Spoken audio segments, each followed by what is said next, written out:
안녕하십니까. 로마학 스터디 박아러 원장입니다. 오늘은 26년도 공개 채용을 대비하는 학생을 위해서 간략하게 합격 방법에 대해서 영상을 찍도록 하겠습니다. 자, 공채는 총 3과목이죠. 네. 형사법, 개론,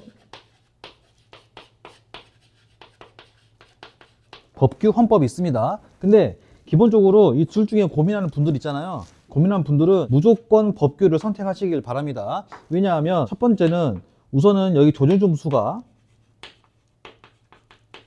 헌법보다 더 많이 주기 때문에 단 5점에서 10점을 더 받기 위해서라도 받는 게 낫고, 두 번째는 이 교육원에 들어가시잖아요. 그러면 교육원에 가서도 결국은 법규를 공부하거든요. 그러면 시험을 쳐가지고 고득점자가 점수를 받게 되고 나중에 여러분이 발령을 받을 때 점수에 영향을 주기 때문에 이때에도 어쨌든 간에 법규는 공부를 하긴 해야 됩니다. 세 번째는 이 현직에 가서 사용하는 법은요, 헌법이 아니고 법규입니다. 해양경찰이 무슨 법을 쓰겠어요? 당연히 회사법규를 사용하죠. 회사법규를 모르시면은 현직에 가셔도 굉장히 목소리가 작아집니다. 아는 게 없으니까. 어차피 공부하셔야 거예요. 그러면은 이런 이유 따졌을 때 내가 해경 준비하겠다. 그럼 뭐 준비하라고요? 네, 법규 준비하시는 게 1도 고민할 필요가 없습니다. 그냥 법규 하시기 낫고요. 자, 내년에 보실 과목이 이렇게 3과목이죠. 형사법, 개론, 법규. 요 2과목은요, 사실은 중간이 겹쳐있는 과목이죠.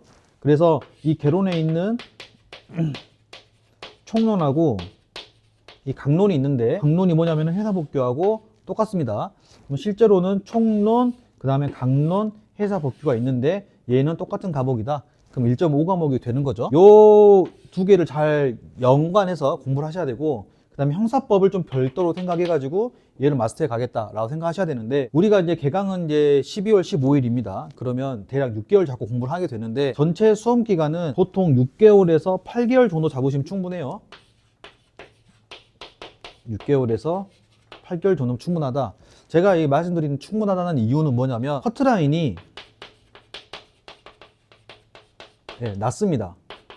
제 예상은 26년도 커트라인도 낮을 것 같다 라는 예상이에요. 이유는 일단은 채용 인원이 뭐 내년 되어봐야 알겠지만 다소 증가하지 않을까 라고 예상하고 있는 거고요. 그 다음에 응시생은 작년 대비 감소하거나 비슷하지 않을까 라고 생각하고 있습니다.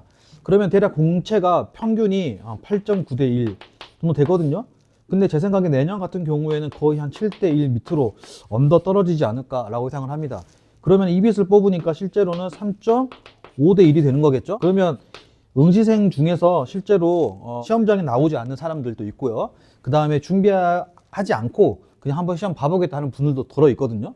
그럼 그런 분들 빼면 사실은 거의 2대 1에 가깝다 라고 봐도 될 정도입니다. 내년 같은 경우에 커트라인을 제가 볼 때는 대략 한 65점에서 75점 사이가 되지 않을까 라고 생각하고 있고요.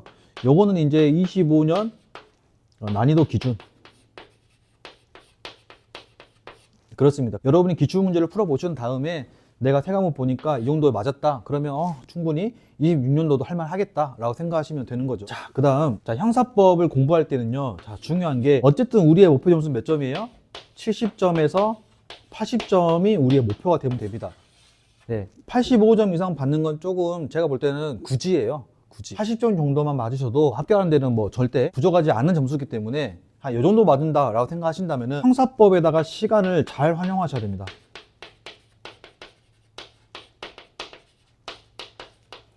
시험을 잘 봤던 분들의 공통점이 뭐냐면 일단 형사법이 잡혀 있습니다. 형사법을 잡지 않고서는 사실 고득점 받기가 어려운데요. 형사법을 잡는다는 이 기준 자체가 시간을 잘 쓴다는 뜻이 뭐냐면, 첫 번째, 이해 위주의 학습을 한다. 형사법 잘했던 애들이 늘상 하는 말들이 뭐예요? 이해를 해야 된다라는 거죠. 이해를 해야 된다. 그러면 이해 위주로 학습이라는 거는 무슨, 그렇죠, 좋은 강의를 들어야 된다. 네, 강의력이 중요하다는 겁니다. 강의력. 문박에서는 이태호 선생님 계시죠? 이분은 애초부터 법대 전공생입니다. 동국대 법대 전공생이고 이후에 20년간 이상 형사법만 가르친 분이에요. 그러니까 이분이 당연히 수업을 엄청나게 잘 하시겠죠? 그래서 이해를 먼저 하셔야 된다 라는 게 포인트고요. 두 번째는 양을 줄여야 됩니다. 양을. 근데 양을 줄인 이 입장에서 어떤 양을 말하냐면은, 사실 해경 형사법이 애매한 게 해경 경찰 형사법이라 해가지고 시험에 나오는 범위가 정해져 있는 건 아니에요. 사실 육경하고 거의 동일한 범위 안에서 보기 때문에 학생들이 어려움을 느끼는데, 해경에서 나온 기출 선지, 요거를 이제 우리가 잘 마스터하는 게 포인트입니다. 이 양이라고 하는 거는 첫 번째는 이 좋은 강의를 들은 다음에 내가 스스로 공부하는 시간에 따라서 형사법이 마스터가 되는 거거든요. 그러면 형사법을 마스터할 때 기출 선지에 대해서 이 판례가 왜 맞고 왜 틀리고를 이 이론 베이스로 학습을 하셔야 돼요. 단순히 이게 틀렸다 맞았다, 근데 어디가 틀렸고 어디가 맞은지 모르면 사실은 그냥 문제 다 외우기 시작밖에 안 되기 때문에 이걸 조금 변형해 내버리면은 당연히 모르겠죠. 특히나 이제 25년도 같은 경우에는 맨날 옳지 않는 거 나오다가 옳은 것은 이랬어요. 그럼 옳은 거니까 3개가 틀렸고 하나가 맞은 거잖아요. 그 난이도가 굉장히 올라갔죠. 그래서 그런 문항이 나왔기 때문에 기출 선지를 되게 꼼꼼하게 많이 보셔야 된다. 그러면 당연히 어떤 기출을 봐야 되겠어요? 그렇죠. 당연히 해경에서 나왔던 기출 선지를 보는 거고, 그 주제에 한해서 육경 선지를 보셔야 됩니다. 이해하셨죠? 그러니까 자 보세요. 해경에 나온 선지가 있고요. 그 다음에 육경에 나온 선지가 있죠. 그러면 어디까지 본다고요? 네, 여기. 이걸 보는 게 중요한 거지. 아, 육경에는 봐야 돼 라고 생각해가지고 여기까지 다 보고 있으면 돼요? 안 돼요? 안 되죠. 여기는 볼 필요가 없는 거예요. 여기도 봐야 되는 거고. 그래서 시험에 나오는 선지가 뭐예요? 바로 이게 이제 신기출 되는 영역이 이런 부분들이죠. 그래서 먼저는 1단계는 해경 걸 보는 거고요. 두 번째가 뭐 보는 거다? 신기출 영역이 될 수 있는 걸 해드릴 거다. 그래서 저희가 학원에서는 해경에 나오는 것 뿐만 아니라 이번에 예상되는 여선지까지 다 골라가지고 탁탁탁 드릴 겁니다. 걱정하지 마십시오. 자, 형사법은 이런 식으로 공부하는 게 중요하다는 거고, 두 번째 개론법규는요 겹치죠. 그렇기 때문에 굉장히 커리가 잘 짜진 게 중요합니다. 이 두 과목이 겹쳤기 때문에 학원에서는 뭐 인강 드는 분들은 11주 이론이 진행이 되고 2주 기출풀이가 진행이 되죠. 나머지는 모의고사 형태로 이루어져 있습니다. 그래서 우리가 이론하고 기출할 때에는 이 MBT를 적극적으로 활용하시고, 모의고사 기간 동안에는 파이널 모의고사를 준비하시는 게 낫죠. MBT는 기본적으로 기출 베이스로 되어 있는 거고요. 얘는 심화와 기출로 이루어진 시험입니다. 이 두 가지가 이루어져 있는데, 보통 개론하고 법규는 몇 주면 된다? 11주면 충분히 이론이 완성된다. 그리고 나머지 2주 동안 뭐 한다? 다시 한번 기출 풀이를 하는데, 여기 중요한 거는 기출 풀이를 선생님이, 자, 나쌤이 하실 거 아닙니까?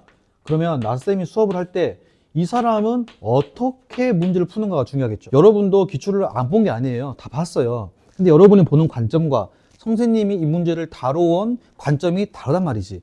그럼 선생님은 이 문제를 어떻게 접근하고 어떻게 해석을 하고 있는가, 그런 것 때문에 보는 거예요. 근데 생각보다 여러분들이 기출풀이 인강을 보시는 분들 잘 안 보는 것 같아. 법규 개론이 너무 뻔하다 보니까 해설만 봐도 알겠어. 누가 그걸 모르나요? 다 알지. 근데 그 문제를 바라보는 어떤 관점이 중요하다, 어떻게 푸는지가 중요하다. 그러면 거기에서 선생님이 이럴 때는 이걸 제끼고 이렇게 해두고 하고 이렇게 해서 골라내라 하는 꿀팁들이 있단 말이에요. 반드시 이런 부분을 가져가시고, 그 다음에 모의고사 부분이 있죠. 우리가 기본적으로는 기출과 그 다음에 심화가 묶여져 있지 않습니까? 근데 요새 자꾸 트렌드가 심화가 많이 나와요. 어려운 문제들이. 그러니까 이 어려운 문제를요, 여러분, 어떤 걸 예상을 해가지고 문제를 많이 푸는 게 중요한 게 아니에요. 그러면 뭘 놓쳐요? 기출 놓친다고요. 그러니까 기출로 베이스를 잡고 이게 된 상태에서 심화는 내가 아무리 예상을 해가지고 푼다 해도 그 문제가 나와 안 나와? 안 나와. 맞추기도 어려워요. 몇 문제야 어차피 끼꺼려봤자 20문제 중에서 4개에서 6개 나온단 말이죠. 그러면은 20문제 중에서 4개 다 6개니까 내가 그 막 몇백 문제를 풀어가지고 기억나겠습니까? 안 나죠. 그래서 뭘 해야 되냐면 자꾸 대응하는 연습하시는 거예요. 그러니까 난 애초부터 아무리 열심히 공부해도 내가 공부하지 않은 문제가 나온다 인정하시고, 그 다음에 그랬을 때 내가 어떻게 푸는가, 이 직관, 그다음에 문제 푸는 스킬, 이런 것들이 중요하다. 이걸 어디서 배운다? 여기에서 배운다. 아셨죠? 저도 마찬가지 수업 시간에 이런 거 알려준단 말이에요.